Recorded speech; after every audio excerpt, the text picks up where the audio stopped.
I hired on at Boeing when I was 18 years old on the shop floor. I had no education at all, no degree. My goal was to get a college degree. So my 20s and 30s, I worked hard. I worked on a degree. It took me 22 years. That's one of the biggest issues I see with like new leaders. A lot of times they promote them. They're a subject matter expert. This is the best guy at doing this job, and they put him in. But leading people is completely different. There's a lot of soft skills. You became a coach to help people, but no one told you how to build the business behind it. Welcome to Coach as Entrepreneur, the show for coaches building real businesses with systems, strategy, and heart. Build the system, serve your clients, and support your family. Today, we're joined by Kurt Richardson, an executive coach and operations consultant with over 40 years of leadership experience. From starting as a shop floor mechanic to VP of operations and president, Kurt now combines his hands-on executive expertise with Georgetown-certified coaching techniques to develop the next generation of leaders through lean manufacturing transformation and strategic leadership development. Kurt, thank you so much for joining us today. Happy to be on here, David. Thanks for having me. Kurt, your story is, I think, really interesting because you started from what sounds like the very bottom entry level, and then you worked your way all the way to the top of the ladder. And I would love to really dive into your experience of starting there and going from the bottom to the top. Sure. I'd be happy to talk about that. So I actually posted a post on LinkedIn that's like titled about grit. And I hired on at Boeing when I was 18 years old on the shop floor. I had no education at all, no degree. My goal was to get a college degree. So my 20s and 30s, I worked hard. I worked on a degree. It took me 22 years. I got my degree by the time I hit 40. I had moved up, started moving up, within Boeing, had lots of opportunities to grow there. Went another 4 years, and got my master's program. And then after 35 years there, Boeing eventually became Spirit Aerosystems. All of my kids had completed high school and they moved on. And actually, at that time, they'd all moved away from the city that they were raised in. And so I put my resume out and got hired on as a VP of operations at an aerospace company in St. Louis. Worked there for a couple years, a lot of hard work. We were very successful. Then I got recruited to be president GM at an aerospace facility down here in Texas in the Dallas-Fort Worth area. Worked there for like 4.5 years. We were very successful. Retired from aviation, went into consulting. And one of the companies that we did a turnaround on at that last aviation facility, that company called me and said, "Hey, we want you to do what you did there at our company." So I spent the next 2 years consulting and helping them implement like lean manufacturing. And then I had done enough traveling. It was through COVID. And so I decided, I'm going to retire, but I need something to keep going. And I want to keep staying educated. And I have a passion for mentoring, and giving back, serving people. And so that naturally, through some conversations with a person that I'd worked for before that was a great leader, a retired colonel in the military lady, she said, "Kurt, you'd be a great coach." And that kind of sparked the idea. And I did some research. She had went to Georgetown. I heard Georgetown's kind of the gold standard for leadership coaching. So I thought, if I'm going to be a coach, I really want to be a great coach. I want to be the best I can. Yeah. So I want to combine my years of mentoring and leadership training as an executive in aviation. I want to combine that with the academic tools, academic coaching tools. And so that's kind of what guided me into getting into leadership coaching. So through your experience, through Boeing and through the other aerospace organizations that you were at, and I think through Boeing, right, that was where you were kind of really going, starting at the bottom, entry level, and working your way up there. Were you also at a position of like management when you got there as well, or working through Boeing? Oh yeah. I was a director of operations at Boeing when I left Boeing, and after two Mm, years, you get comfortable in the job you're in, 'cause you've been through several cycles of budgets and you've been through fires. And usually after 2 years, a yeah. person starts feeling pretty comfortable. So then they want to move you to someplace completely different to help Okay. develop you, to help develop those tools and how to lead people maybe in areas you've never worked. So I had an Hmm. opportunity to get a lot of experience. And that's why I thought I could bring a lot of value when I decided to leave. It was Yeah. Spirit. Boeing became Spirit. I thought I've got a lot of experience that I could bring to a smaller company, and I can add a lot Yeah. of value. And so that's kind Yeah. of what drove my decision to leave Spirit and Boeing and kind of reach out within the aviation industry to see what kind of opportunities there were. Yeah. Can we explore the the leadership and the development that Boeing had for developing their executives? Because from a lot of stories I hear from friends and colleagues, when they're in an organization, when they're being promoted, often there's not a lot of focus on developing the leadership. There's a lot of people who are put into like new managerial positions and they're promoted from within, they're subject matter experts, and then they're promoted and expected to be good managers. But that being a good subject matter expert in wherever area and being a good manager don't necessarily translate. And so I'm curious how Boeing was able to help the people that they were promoting within to bridge those 2 points. I mean, you've hit the nail on the head. That's one of the biggest issues I see with like new leaders. A lot of times they promote them. They're a subject matter expert. This is the best guy Yeah. at doing this job, and they put him in. But leading people is completely different. There's a lot of soft skills. I learned how to develop people, and I had some advantages. I had worked for a boss when I was still an hourly worker. I was a lead person. He put me on a training program. He put me in, let me work at every shop in this Mm, organization for like a couple weeks, and I had to run every machine, and I got to meet people, and it really helped develop me. And so when I went into leadership, that helped me. Then some things you just have to learn because at first when I first went in, I tried to be like my boss. mhm. That wasn't very effective. I had some issues, and I found out I was the best leader when I worked as myself. When I was myself and I approached things the way I felt like approaching them. But Boeing was also very good about formal type training for their leadership. I mean, I spent 3 weeks. I worked in Wichita. I spent 3 weeks up at the University of Washington in an aerospace manufacturing training. I mean, we stayed at the University of Washington in the summer in the dorms, and we had classes Monday through Friday. There was a 2 week training that I went up there to. And then later, Boeing started a Boeing Leadership Center that's in St. Louis, that's a site totally dedicated to leaders. Mm. But, that's once you get to a certain level. But I believe companies really need to focus on like the first and second level leaders. And that's why a lot of time for them, coaches could be really effective. I mean, coaches like me who've been there, who've been through those roles and know the struggles they fight could be really effective. I mean, one of the most impactful lessons I learned was I was a first level supervisor, brand new. My boss came down and he said, "Hey, what do you think about Joe?" That was the person that was the lead person for the shop.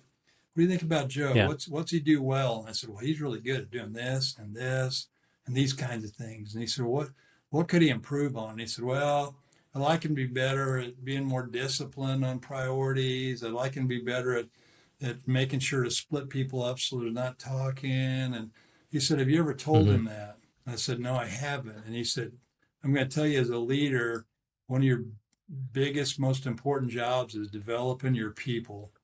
And he said, they need to hear what you think they're good at and what you think they need to work on if you want to develop them. And I mean, I took that to heart. That I carried that through the rest of my career is that one of our main jobs as a leader is developing people. And I sat the guy down, I talked to him, and it made a world of difference. I mean, the things he needed to work on, he honestly went to work on them, and he felt good about a pat on the back on the things he was doing good. And so throughout my career, I tried to make sure when I would have performance reviews, when you get higher up in leadership, your performance reviews, a lot of your leaders will be like, "Hey, just keep doing what you're doing." Well, Yeah. that's not helpful. So I always went in with, "I'd like you to tell me three things I'm doing well and three things you think I could work on." And I'd send them that ahead of time. I'd kind of force them to have something. And, out of that came some really good progress. They said, "Here's something I want you to work on." They gave me something to really focus on. I love that because so often people will kind of cop out on the, what do you need to work on? What do you need to improve on? They're like, oh, you're just doing great. It's fantastic. And it's either because they're just too busy or they're just apathetic to to to the question, I guess. But I love that if you put what are three things that you're doing well, three things to work on, it helps a per one, it helps the person to focus on, okay, I need to actually give something, but it also gives the person who's receiving areas of what, yeah, helps them to actually recognize, okay, this is what people are perceiving that I'm doing well, Yeah. and these are the things that, okay, if 5 people or 10 people are telling me I need to work on this, I should start taking that to heart and start working on it. So I love that. I love that that was what Boeing was doing. I think that's something that a lot of organizations should be doing. And I think my question is, why do you think more organizations don't necessarily adopt this kind of practice of developing their leaders from within? I think most organizations are focused on fighting the fires of today. Where we got alligators in the swamp. We got to get rid of the alligators. And it's not a priority today to do leadership. So they put it off. It's kind of, in my opinion, it's kind of like lean manufacturing and fixing your processes. To go do that, it takes time. And a lot of people Yeah. just they don't feel like they have time to invest in that. And it's really leadership's got to make it a priority. They've got to say, we got to have some programs to develop our up and coming leaders. And part of that, like the performance review, that's where if you have a good coach and the coach came in and said, "Hey, it's very important with your people to have those conversations about their strengths." And I say things to improve on. People say strengths and weaknesses. I call them strengths and things I can improve on. It's very important to have that, but I don't think they do, because most people are focused on, what do I got to get done today, and they don't think about long term. I always try to focus on both lean and leadership development. This thing that's going to make you a lot better. It's going to pay off it's going to pay off 6 months from now. It's going to pay off 3 months from now. It's going to pay off 9 months from now. And a lot of people are just worried about, how do I get through today, and they don't have that long Mhm. term vision. So then when you were in your, president role at the top of the, top of the food chain, how did you hold those two things in tension, the short-term perspective of lean manufacturing while also thinking about the long-term perspective of leadership development? So when I was there, I mean, we had a problem program that we were way behind schedule on, lots of quality issues. And I knew the way to fix it was to implement lean manufacturing. And in order to do that, that has slow. You fix a problem today and that saves you 10 hours. And you fix a problem tomorrow and that saves you 20 hours. Well, Yeah. you're 10,000 hours over budget. So 10 hours, you don't see it. 20 hours, you don't see it. But if you keep doing that, it builds up. Now you're at 100 hours. Now you're at Mm. 200 hours. And we turned a program completely around. We made like a 75% improvement in quality, and we turned the schedule from being months and months behind schedule to delivering 30 days ahead of schedule.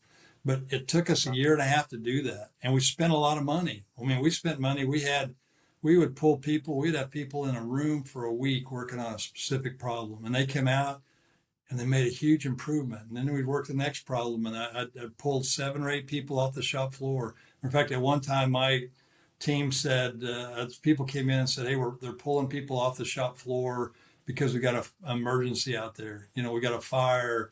this person knows how to work it. And I finally said, hey guys, I'm gonna have to pull rank, but you don't pull anybody out of those Kaizens that we're having Mm. unless you personally get an email from me saying it's okay. You come to me, maybe there's a legitimate reason, but if you feel like you got to pull somebody out, you come to me and ask me, and I'll tell you whether it's okay to pull them out. And I never had Yeah. anybody come to me after that, and I never pulled anybody out. I think you set the tone from the top, and I did the same thing with leadership development. We had a plan. How are we going to develop leaders? We talked about with our leaders. We'd move them around. We're going to move leaders around. If you got somebody that came out of a shop that they're working in and they're leading over that, they're kind of handicapped because they know all the things, all the problems, and how to fix them and where to go work. Now, if you put them in an area they've never worked in, now they've got to start working through people. They got to develop their leadership skills. So we were focused on both lean, and developing leaders and mentoring. And I had some guys that I mentored. I had some guys that came to me and said, hey, I want to be in a leadership position. I said, okay, let's talk about that. What's it mean? What it's going to take, how you get there. Let's set some goals, let's set some development goals and let's start working on it. The question that comes to mind is, so the organization can spend money and the time to develop their leaders from within. Why not just hire better leaders and then install them into your organizations? If you could just go out and say, hey, this guy's a better leader, I want to hire him. If it was that obvious, when I hire, I try to hire slow, fire quicker, if they're not making it. But I try to hire for their attitude and their desire to improve. And then once they're on board, I want them to know we're going to invest in them. We're going to invest in them. If they give us the work and the commitment, that we're going to invest in them and we're going to develop them. And that's some of the best people. Some of the best people are ones that come out of the shop. They've worked in the shop. They worked hard. They want to get ahead. They want to improve. They got desire to be a leader. They got desire to be a better leader. And it says something when somebody's working in the shop and they're doing really well and everybody knows that, he's an expert and you can lead from any position. You don't have to be considered a leadership role, but they're like a lead person, or they don't even have to be a lead person. They can be somebody that's just really smart and helpful and knows the processes. And when somebody needs help, they go help them. And then when you promote somebody, it does a lot for morale and people, moving up. They're like, hey, if you work hard, you can get ahead here. It's Yeah. it's it's it's pretty motivating. Yeah. So that's kind of what my assumption was, but I wanted to hear it from somebody who's actually had to make those decisions because also when you hire somebody, you don't always know. People can look a certain way on the resume, but then when you actually spend time working with them, it could be completely like 180, Yeah. or just different for whatever reason. So I agree that when you're hiring from within or you're developing from within, it does something to people that they can see and recognize. It gives them something to work towards, right? To develop the business culture, not to be just like this is all about money. We're just going to do this or that. We're not just going to bring somebody in to just do whatever think needs to be done, but Yeah. we're actually going to be working to develop our people to make this better for the company, for the people who are there. Yeah, I love that. When you first started coaching, what was that like for you?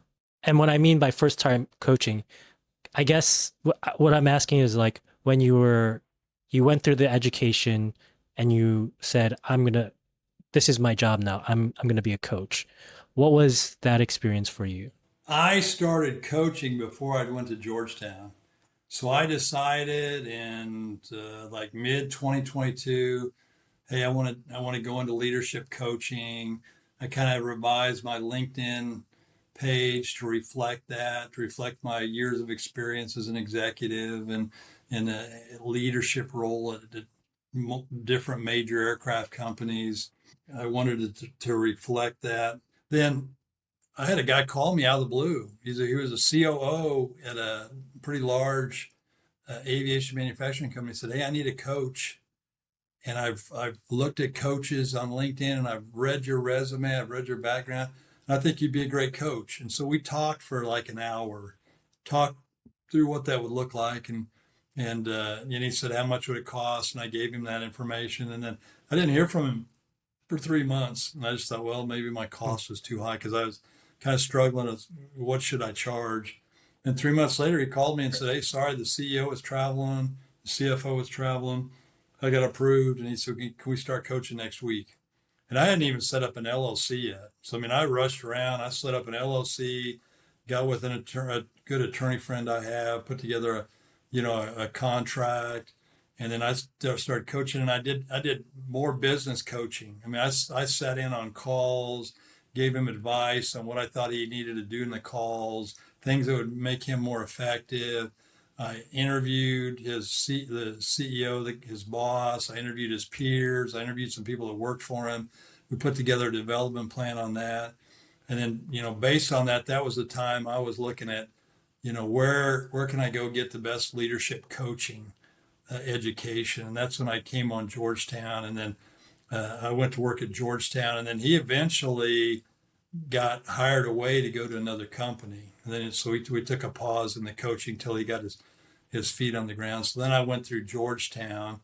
And at Georgetown, when you go through the program, you have to have some pro bono, you have to do some pro bono coaching. So you needed at least 3 people to do pro bono coaching, and then you had to like record the coaching sessions and also transcribe it. And you had to submit those to Georgetown. You didn't have to do all of them, but you had to do like maybe it was one a month. And then they would have an expert coach, somebody who'd been coaching for 20 years, go through it and say, here's where you need to do better. Here's where you did well. And and you needed to have 3, and I did 5 just because I wanted to have extra ones, and I thought it's just more coaching experience for me. So when I came out of Georgetown, I'd had the guy that I coached before I went to Georgetown and 5 pro bono coaching clients. So I already had 6 Yeah. people, that I'd coached. So I was ready I was ready to step right in. And I didn't take on any paying clients while I was going through Georgetown just because it was rigorous academic studying, books, coaching sessions, recording, transcribing.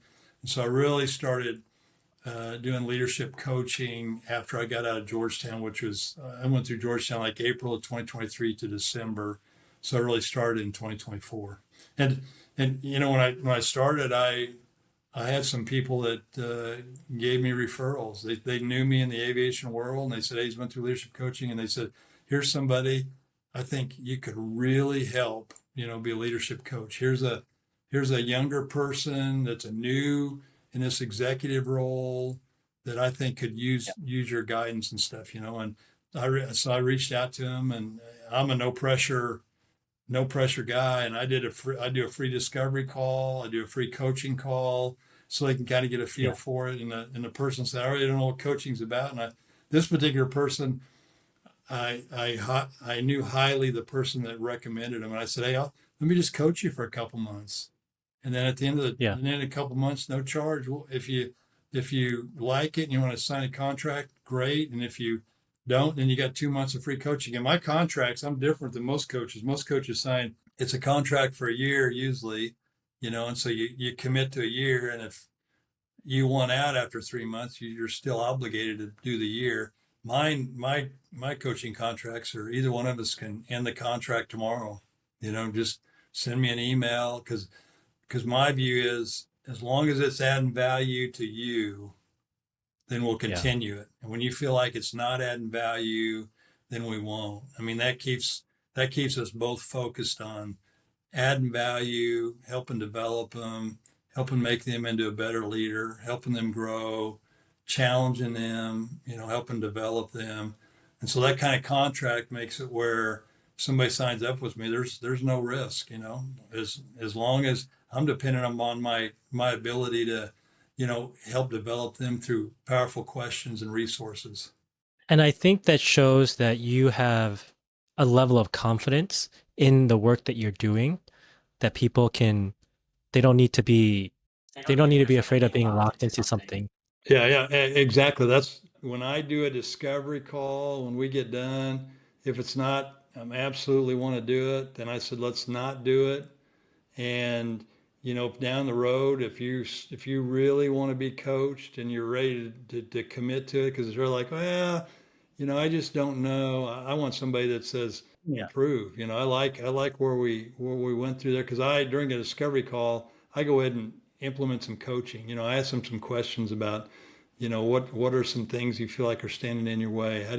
What do you think about your leadership abilities? And I have them rate themselves. I'm big. I've got a client that's needed to work on assertiveness, and I said, where would you think you fall on assertiveness on a scale of 1 to 10? Well, I'm a 4, and then we worked on it, and over like a year time, we worked on that and a bunch of other stuff. Within a year, she's like, I'm at an 8. I feel so much more confident. And that's what I love about working with them, is when you see them grow in their confidence level, and you can see they're more confident and they're better communicators, and she's more assertive. And she was like, I disagreed with my boss, the CEO, and I told him that. He said, here's what we need to do. And she said, I disagree. And she said, here's why. And she explained to him why. And he said, that makes sense, And she said, Kurt, a year ago, I wouldn't have done that. I wouldn't have stood Yeah. up to him like that. So that's where you feel like, I was really proud of her, and she's done the hard work, to see those improvements. That, I mean, that's fantastic. And I think that's what the power of coaching can do for a person. It can help them to change and to be, when necessary, be more assertive, and help them to grow and develop as a person. There's something interesting though, that you kind of glossed over, which was somebody referred you to that client who you kind of gave a couple of free coaching sessions to, right? How did people know that you were starting coaching? So there's a couple ways. One that I don't think is the best way necessarily, but I tailored my LinkedIn profile to show that I was doing coaching. But I also stayed linked in with a lot of people that I've worked with in the past. I mean, I still help people. There's guys calling me and say, hey, would you give me a referral letter? And there's a guy I helped to get into some lean manufacturing consulting. And I mean, he just called me the other day and said, hey, let's catch up. Or he texted me, and we got on a call, and there was a consultant that helped us turn around that program at the last aviation company that I worked at. And I just called. Every 3 or 4 months we touch base. So I just called him and said, hey, how's things going with you?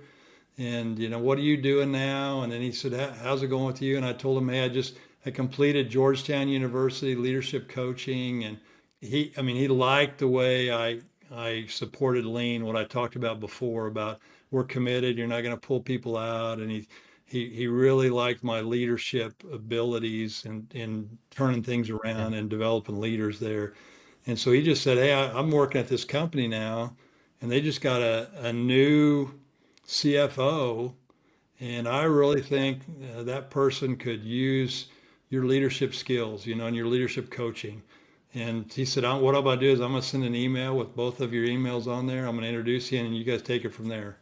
And so, and matter of fact, a lot of the clients that I have now are from referrals through that.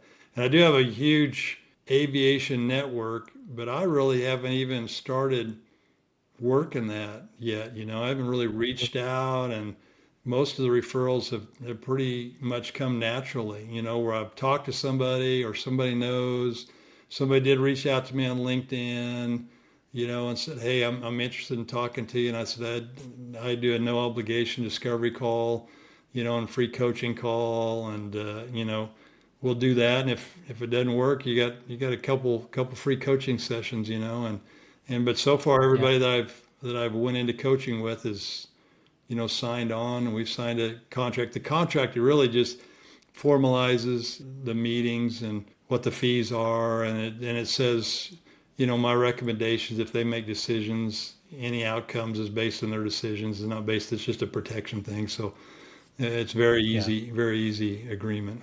You know, when I was younger, I was very naive in the thought that I will get hired and people will want to work with me based on just the quality of my work alone. And I think you get hired for two reasons, right? One is the quality of your work, but then two, people need to know that you're there and that you provide or you can provide a service for that work.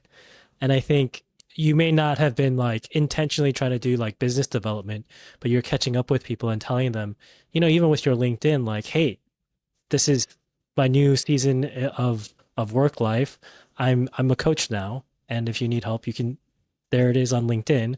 But then you're also going out and talking to people, and you don't need to do. It's not. You don't need to really do a hard sell, right? But just having those conversations, networking, and letting people know. Because when you're building relationships, you didn't become a coach to be a marketer. But if you want to build a sustainable business, you need a system that works for you while you're coaching. Coach Ops is designed to help you go from unpredictable referrals to a reliable marketing system without it feeling pushy or salesy. If you're ready to build something systematic, visit kyber5.com/coach ops. I look at building relationships as like kind of a way of like soft networking, or not soft networking, soft marketing, because when you're networking and communicating with people about what you're doing, the services that you're doing, right? Then when they think about coaching or leadership, they think Kurt. And so I think it's a very natural and easy way to get the word out that about what the work you're doing. And yeah, I think just doing that, the more people you talk to and network is just another way of creating visibility for yourself and the work in the business. Yeah. So, and I do try to post once a week, maybe on LinkedIn, but it's really about something that would help people. That if they read it, it's helpful to them. Like I just had a post on, how to say no and stop talking. It's about Mhm. show appreciation, give them the no, and then give them well wishes. And I gave them some examples like, thanks so much for thinking of me. I got them actually right here. Thanks so much for thinking of me. I actually don't have the time in my schedule right now. I know it will be a great event.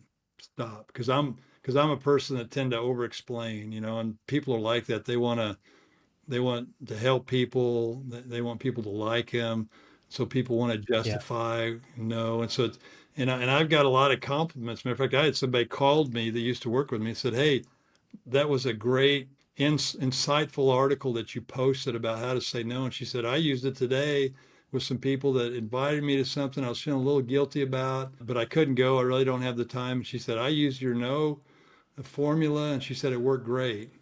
So along with that, I want to talk a little bit. You mentioned, I want to go back to a little bit. You mentioned, when I went to work, I always thought, well, if I go there and I work hard, people want to work with me and it'll also get me ahead. When I work with people, I think, coaching can make a big difference and I think it can help everybody.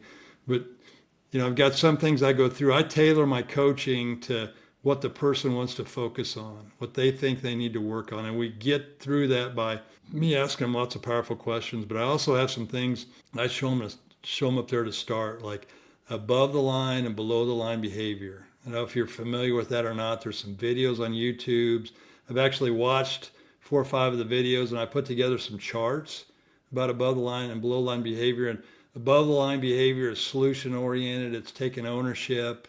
It's taking accountability and responsibility. And below the line is blame, excuse, justify, deny. And we all spend time above and below the line.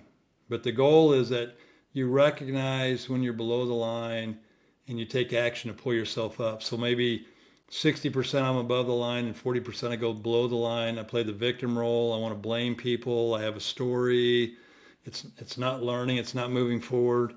And then, so you want to get to where now I'm 70-30 and maybe I'm 80-20. And I send some graphics to my clients and a lot of them print them out and they take them to a meeting and they try to think, when is this person getting below the line and above the line? And I teach them how to get their team back above the line. I mean, a lot of it's like, what can we learn from this? Instead of blaming somebody when something goes wrong, what can we learn from this? So I talk about that. But then another thing is self-awareness. That's probably the biggest thing when I start working with leaders. They have a lack of self-awareness. And I don't mean that in a harsh way, but they're doing their best, but oftentimes they don't realize how their communication style or their decision making or their body language or the way they give feedback is impacting people around them. And Yeah. I mean, I've got a new client coming on board, and he talked about I've applied for several job promotions and I haven't got them. And he said, I'm really Mm. not sure why. And then through asking him more questions in the call, he said, well, I'm pretty opinionated. And he said, when I got an opinion, I'll interrupt people. And he said, that usually didn't go over too well. And then he said, when I'm challenged, I don't like that. And he said, I usually come on pretty aggressive. And I mean, stuff started coming out. Here's some examples of probably why you haven't got some of those promotions. So those are some things we've got to work out. But I'm also going to have him go, like for self-awareness, I'm going to have him go talk to like his boss and some of his peers and ask him, what's some of my strengths? What's two of my strengths? What's two things you think I could work on? And that's eye-opening. I also have people do a SWOT analysis, strengths, weaknesses, opportunities, and threats on themselves, on what they think their strengths are, their opportunities are, their weaknesses, and that's pretty eye-opening. And out of those, people get so much things they didn't know. They become more self-aware, and if you're self-aware of it, I have them start journaling in meetings Mm. how things went. Like maybe I might have this guy say, why don't you journal if you've interrupted somebody? How did you do in the meeting and interrupted? Did you get aggressive with somebody? Did you get challenged? How did you handle that? And then we'll talk about ways to handle it and be a better communicator. So now they start becoming aware of it. So okay, I'm starting to I'm starting to feel that way. I'm starting to feel aggressive. I'm starting to feel my face get red. Here's how I handle that. Here's how to Yeah. handle it more professional. And so kind of developing that self-awareness is a big first step that kind of opens the eyes of a lot of leaders I start coaching with. It reminds me that I heard once, so one of the coaches, he would tell their leader, every time you say no, but, or however in a meeting, just take a tick on your paper, on your notes, and count how many times you interrupted people saying no, but, or however. And I think it was like 30 something times in one hour meeting. And Wow. he's like, okay, uh, maybe I do have a problem here. And it's really eye-opening because we don't, I mean, we're so busy in our lives, so we're not really reflecting on like our personal behavior. We're not watching ourselves through a camera, and so it's hard to measure that. But then when someone tells you, "Hey, just actually count it," you cannot deny that fact, right? Yeah. Of you're counting it yourself, and now you're seeing, okay, yeah, I do have a problem interrupting or saying negative things to people. And that if I'm saying it doing that often, that's going to have an impact on my relationship and the perception people have of me. And, and, So that's, and there's a lot of people that don't realize they're doing that. That's where the self-awareness really comes in. If you ask some people, and they may not, if you're their boss, they may not be real forthright with you. They may feel like you're going to take it offended. And the above the line, below the line, it says if you say but, then you're trying to justify your actions, and it negates everything you said before that. So I try to never say but, and if I sometimes if I catch myself, it's like, okay, I said it. I'm gonna try not to do it again. And other thing is ums and uhs. One of my clients needed to be more assertive, and we started talking about assertive language and try to eliminate the ums and the uhs, which I used to be real bad at that. I'm a lot better, but I'm still not as good as I want to be. But instead of saying I think, it's I recommend. And usually you say ums and uhs because you're talking faster than you're thinking. And so periodically pause, slow down your discussion, pause and think about what you're going to say, and be conscious of your language and how it comes out, how it can, and saying I'm sorry. I put out an article on that, on apologizing, and stop apologizing. When you go in, if you're late to a meeting, say thank you for waiting for me. Don't say I'm sorry I'm late. Thank you for waiting for me. And there's some things you can do like that to just helps you be a more confident leader. I love that. I think that's something I need to work on as well for myself, of the using the vocal fillers and then the apologizing. That's one that I haven't thought of before, but something I am very guilty of. My wife says it all the time. Yeah, I was that way too. I'm a chronic, apologizer, and I always say, I'm sorry I did this, or I bump into somebody, I'm sorry. And instead of excuse, you can say, excuse me. I just try to, if you can try to eliminate, I'm sorry, and say it in another way, it helps your confidence level, and you don't need to say, I'm sorry all the times. There's more effective ways of making that communication. And I Yeah, actually, 100. I've got a person that's really working on that. And so I've got some graphics on, if you say this instead, and a whole bunch of graphics on it, really good. And I sent them to my client, and we're going to go over them in the next session. They're trying to do that, trying to get over apologizing. I'd love to kind of transition it into talking about your business and how you're building that now.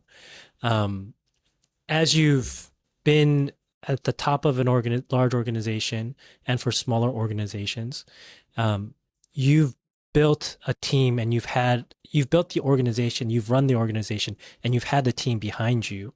Now with your coaching business, are you running that as a team or are you running that as a solo? Uh, so I'm running it as a solo. I mean, I don't have sales, marketing. I'm doing it through LinkedIn, through personal referrals. And, I will tell you, Yeah. probably one of the things I would do different going forward, I don't have a website. I would probably have a website. I thought I'm going to get up and get running. And some people said, you're doing this as your retirement gig, and I don't want to work full time. I want a limited number of clients. I can be really picky about who the clients are. I mean, I want clients that are committed, they want to make a difference. I want clients that are fun, that are willing to Yeah. roll up their sleeves, that are sincere, about doing the hard work it takes, because it's not easy. You got to ask some questions, you got to be vulnerable, you got to try some things. So I didn't set up a web page, and I pretty much said, as long as I'm getting the amount of clients that I want through my network, through LinkedIn, through referrals, that's good enough for me. I mean, I spend a lot of time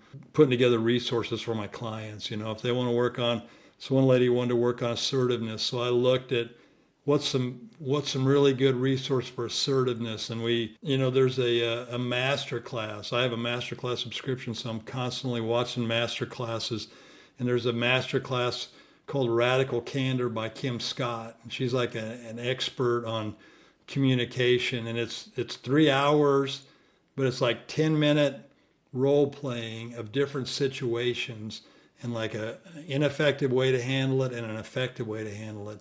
And so one of my clients wanted to be more assertive. So that's one of the first things I had her do. Then I watched a bunch of video and did research on assertiveness. And I put together information on 5 ways. This person felt like they were kind of an introvert. So I put 5 ways to be more assertive for an introvert. And it was body Mhm. language. It was not using the fillers. It was the things they said, instead of saying, I think so, say I recommend, come in a lot stronger. And, we worked on that. And there's a book I read from Mel Robbins called The 5 Second Rule, that says if you wait 5 seconds, if you hesitate 5 seconds before taking an action, you're probably not going to take it, because your body's like a kind of a fight or flight. And your body's like, why aren't you doing that? Well, there must be something fearful. Something I must be fearful with not taking that action, like not asking that question or something. And the 5 second rule is just to overcome that. It's like if you got a question in a meeting or you want to make a comment, just 5, 4, 3, 2, 1, like a rocket blasting off. And then when you get to zero, just do it. And then, these things. And so my client in meetings, and then afterwards, talk about self-awareness and journaling. I was like, did you have questions in the meeting that you didn't ask? Did you have comments in the meeting that you didn't say? And journal that. And let's talk about why didn't you say that? And let's try to get over that, and it was effective. She was like, I think of a question and I ask it 5, 4, and it made a difference to me. I go to these we got coaching meetings down here, coaching chapter, and I'm new coming into it. And there's a group of 5 or 6 people over here, and a group of 4 or 5 people, and I think they all know each other, and I'm the new person, and I really don't feel comfortable going over there. But I'm like, I'm going to. I need to meet people. And 5, 4, 3, 2, 1. And I went over and said, hey, you guys mind if I join your group? And it's made a difference. It's made a difference for me, and it's also when you talk to them, it's asking questions that start with what, open-ended questions. And that's helped me when I talk with my kids. I've got two boys, two girls. Talk to the girls are longer conversations. I talk to the boys. It's like, hey, how's things going? Good. How you doing? Good. Everything going all right? Yep. Well, good talking to you. It's a three. Now it's like, what fun things do you guys have planned for this weekend? What was the biggest accomplishment you had during the week? And my phone calls are so much richer with them, and I learn so much more about them. And just it's everyday life. Some of the coaching things, not only that I learn, but that I teach my clients, not only has an impact on their work life, but it has an impact on their home life. When you go home and ask open-ended questions, you get a lot more conversation, and you go to a deeper level with people. Yeah. I love that because I've got two boys, 5 and 10, and so sometimes it's pulling teeth trying to figure out what did you do today? What was going on? One just is like, it's a secret, and then it's just done. Yeah, and I mean, I try to use that. I've got some neighbor kids that we walk to school a lot, and we kind of watch for their mom. And I'm asking that, what was your favorite thing you did at school today? And what are you looking forward to tomorrow? And it's still sometimes kind of like pulling teeth, but I get better responses than just how was your day? And how did it go? What was the fun thing? If I ask more what open-ended questions, I find out I get a lot more feedback and input from them. Same thing with people when you're coaching them. Yeah. So on that note, what's been one of the most rewarding parts of running your own business? So for me, it really is about the progress that my clients make. When you see them getting more confident, when you see them communicate better, when the person I talked about that wanted to work on assertiveness and she said she was a four on a scale of 1 to 10, and then she came back in and said, hey, the CEO brought this up and said, here's what we ought to be doing. And I said, I disagree. And she said, here's why. And he said, okay, that makes sense. I hadn't thought of it that way. She could see the pride in her. And we would do role play. She's going to have a difficult conversation. So we'd role play it 3 or 4 to 5 times in our coaching session. And she's like, I feel really good. And she had key messages she wanted to get across. And she told me what the personality was like of the guy she was going to talk to and why that would make it a difficult conversation. So I tried to be that guy. I tried to ask the tough Yeah. questions and maybe not be as open as I should be. And we did that a few times, and then we switched, and I had her role play and me do it. And then when she went in there, she said, I felt so much more confident, and I was ready. When he said some of the stuff, some of the same things we role played at. But when you see them, and then later, she said, well, I said, what's your assertiveness level? Well, it's a 5 now, and then it went to a 6, and then it went to a 7. Now she says that it's an 8, and I feel like I'm in a really good place. We did the same thing on work-life balance, and we everything we kept working on delegating. She wasn't really strong. She felt like at delegating, so we really spent some time and worked on exercises and materials on that. So it's when you see them grow and you see them more confident and you can see them expressing that. That's what gives me the most satisfaction out of all the coaching. That's why I do it. Is I generally want to make a difference in the lives of others. Yeah, that's fantastic. One more what question, which is what challenges did you expect and what were you unprepared for? Let's see the challenges I expected. I figured it would be maybe kind of tough. How do I market myself? I went on LinkedIn. I sent some information out. I talked to some people. But when I did all that, I got a message. I actually got taped on my computer that said, just for today, I'll take one step at a time. I won't rush up the staircase. Allow the divine plan to unfold before me and guide me to where I need to be. So I got in a mindset that, I'm going to do the right things coaching. I'm going to put it on LinkedIn. I'm going to talk to some of my network. I'm going to keep just communicating with people the way I do and let them know doing leadership coaching, not try to sell it. And it really just just talking to a guy. He said, "Hey, I got a client for you." That's how I got one. Another person just saw me on LinkedIn and reached out. Another person is a friend that is in an industry that's kind of struggling, and they said, "Hey, I hear you're doing leadership coaching. I really think I could use that." And then another person is I actually put one of the podcasts I did on my LinkedIn page, and I got a call out of a blue of a person that said, "Hey, some of the stuff you said is amazing. I learned so much from that podcast. I would like to talk to you about doing leadership coaching." Yeah. It's kind of evolved, and I wouldn't have anticipated it. And I didn't, sometimes I feel good if I'm trying to sell. I'm really trying to sell and push it. I'm not trying to do that because it's my retirement gig. I'm kind of letting it evolve. And if it's right, we'll do leadership coaching. I'll do a free discovery call. I'll do a free coaching call. If it's a good fit and they want to go, great. If it's not, great. They're not there yet. And if you change your mind, you want to. Probably, some things I hadn't anticipated is there's a lot of mystery around coaching. What is coaching?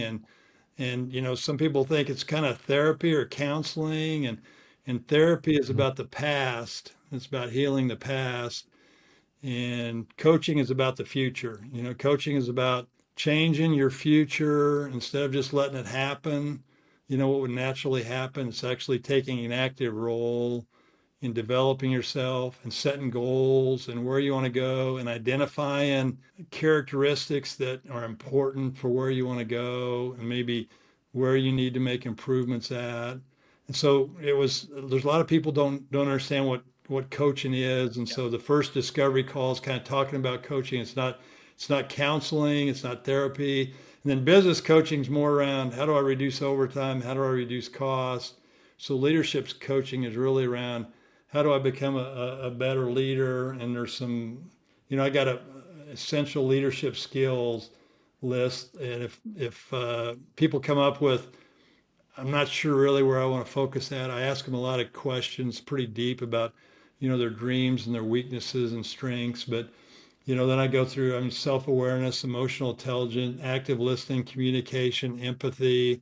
I usually go through some essential leadership skills and say, how would you rate yourself on a scale of 1 to 10 on this? And how about this one? And why would you rate yourself a 5? And when we have those kinds of conversations, really the areas we need to focus on really pop out, and they really identify themselves. They say, yeah, I'm not very good at that. But when you're just Mhm. saying, what do you need to work on? They struggle. But when you say, here's some critical essential leadership skills and how do you rate yourself on that? They Yeah. design it themselves. They say, here's what I need to work on. Here's what I need to, based on us talking about those leadership skills. Yeah. And that's a really good point too, because the more specific you are with the questions, if they're not willing to open up and you give them a kind of a rubric to ask or to rate themselves, they have to give you some kind of feedback. They can't just say, I don't know. It's either 1 to 5 or 1 to 10. And so they're I found that's a um really effective way for me is on a scale of 1 to 10, how would you rate yourself? And, when I'm having a conversation with a potential client, I come from a place of being really present. I put all my attention on them and I get curious and I ask them questions about their life, their world, their dreams, their desires, their fears, their pain. It's always from a place of building a relationship. I'm never trying to sell anything, to anyone. And when you ask them the questions like the lady that the guy said, I think she could really use leadership coaching. I went through an hour and a half session with her and I said, what are your strengths? What are your challenges at work? What are things you think your weaknesses? And she laid it all out. She laid a perfect leadership plan. I said, all we got to do is prioritize which of these you think you need to work on the most. And I said, we've got a 8 month plan here of things to go down. It was tech, and she didn't realize she was doing that. I just asked her questions, and then I documented what she said, and we had a great plan. Here's all the things you've told me that you want to work on that will make you a better leader. And she said, yeah, you're right. I didn't realize we were doing that, but that's exactly right. That's fantastic because it's even better when they don't even realize Yeah. because then you just you lay it out to them and they're like, "Oh, wow." Yeah. Through this process, I'm curious, what have you learned about yourself as you've become you've gone through this process of starting a coaching business, getting certified as a coach, and you've been doing this now for almost 3 years. What have you learned about yourself? I think I've learned a lot. I've learned so much about the things that I'm teaching my clients or working with my clients on. A lot of them are Mm, things that I needed to work on myself. I've been working on over apologizing, saying I'm sorry. I want to work on how can I have deeper conversations with people, and like going through Georgetown, the questions, I mean, they give you a list of like powerful questions, and they're really what they start with, what, how to do that. Above the line, below the line. That really was a way that I was my leadership foundation, is staying above the line. What did we learn out of this? Don't blame, take accountability and responsibility. But I never kind of put it in a framework, like I have now. And that's helped me. So, and I love reading. I love staying educated and reading about coaching. It's just like, oh, that makes sense. The language that you use when you're coaching. There's a couple ways to say it, and one gives you a lot more confidence, and it makes people feel more confident in you. And some of the things you say make people kind of question your confidence in yourself, like when you're always apologizing, or you're saying, well, I think, and what do you think about this, versus, hey, here's my recommendations, you know, here's what I think we should do, boom, boom, boom, or, here's what I recommend we do, around the language, around the thing, just simple things like the ums, the ahs, the 5, 4, 3, 2, 1, and take action. I wished early on, I mean, I had a lot of good leadership training, but there's a lot of years I didn't have a coach, and I just thought, man, how I could have benefited from a coach, somebody that had been through it. And I just feel good because there's a lot of people that I talk to are in new leadership roles, and some of the things they're struggling with are some of the same things I struggle with. And I tell yeah. them, and I always say success comes from experience, and experience comes from learning from your mistakes. And the longer you've been doing something, I've been a leader a long time. So I've made a lot of mistakes, and I've tried this and that didn't work. And I tried this and that didn't work. And I tried this and that worked, that was effective. That was sharing strengths and weaknesses with people. I found out that was really effective. So you just become more effective over time, over making a lot of mistakes. And if I can help people shortcut that, and they don't have to make those Mhm. mistakes to get that lesson. How I can share, here's why that'll work, and here's why it won't. I can move them down that path so much faster. Make them a better leader so much quicker. And that's very rewarding. And I think that's the real benefit of having a coach is that especially when the coach has been in your shoes as a leader, you can just as a leader, you're going to get better every day, but when you have a coach who's been there and who's gone through that, then you're not, going step by step. You start skipping steps, skipping floors because you can learn and you can take that and apply it into your life. And that is such a powerful thing. Yeah, and I'm And as able we're to give them examples. Here's things I learned. Here's what I did, and here's what I learned from that. And here's something I might suggest that you think about, and I ask them a lot of questions, and where do you think you should go, and how do you think that'll, I try to get it out of them, but I'll also share some experiences if it'll help them, understand a concept better, or help them develop as a leader quicker. before we close our show today, the last question I would like to ask is what's one piece of advice you'd give to somebody who's just beginning their coaching journey? I would say, be open to learning and growing. I would say ask questions of other more experienced leaders, And most of all, I would continuous education. I mean, I think I told you I started out at 18. I went 22 years getting my bachelor's degree. I got it at 40. I went another 4 years getting my MBA degree. I got it at 44. I went through a management leadership certificate program at Wichita State University in Wichita. I would take courses. I would get books. I would go to success seminars. I was always looking for how can I learn more about being a more effective leader? How can I learn more, and develop my skills more?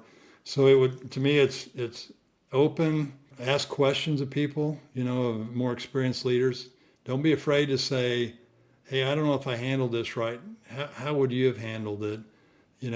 Be educated. And then probably one of the most important things is be yourself. I mean, be yourself when you're a leader. Because like I said, when I first started out as a leader, I tried to emulate my boss. He'd say, you need to go do this. You need to be tough on him and da-da-da. And I tried doing that. And it just wasn't me. And I found out when I talked to people and I treated them the way I wanted to be treated, I was fair but firm with them. I talked to them about their weaknesses and strengths. I become a much more effective leader. That's fantastic. Kurt, thank you so much for your time. Have loved every minute of it, of all the learning and your experience and all the teaching all the things that you've learned and that you've been able to impart with your clients and to me today. So thank you so much. Been a pleasure. Wish you the It's been a pleasure talking with you, David. I've enjoyed it. All right.